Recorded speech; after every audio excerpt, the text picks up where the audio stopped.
જાણતો હોય. હું તો જાણું જ છું ડોહી મારા ગામના છે. ઈ ડોહી પરણીને આવ્યા ને તો એની પાસે હોનાના બિસ્કિટ છે હોનાના. હે માં, હોનાના બિસ્કિટ? હા હોનાના બિસ્કિટ. ઈ કોણ વાપરશે?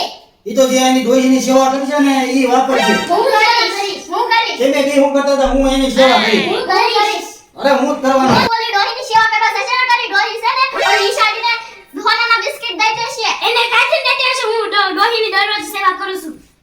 સેવા કરસ તો સારું પણ દરરોજ ખાવાનું દેવા જાજે. હો સારું. એલી તને ખબર છે એ તો ડોહી પાસે છે હોનાના બિસ્કિટ છે. મને ખબર જ છે મારે તમને કેવું નહોતું. ઈ ડોસી મરે ને સોનાના સિક્કા આપડા. ઈ ડોહી જે સેવા કરે ને ઈ રાણી સિક્કા એને જ આપશે. એની સેવા તો હું રોજ કરું છું. રાણી સિક્કા મારા છે. ડોસી માં આજે નક્કી કરી નાખો સોનાના બિસ્કિટ કોને દેવાના છે. તને કથી દે હું રોજ સેવા કરું છું. મને રોજ કરતી હતી. હું રોજ કરતી હતી. હું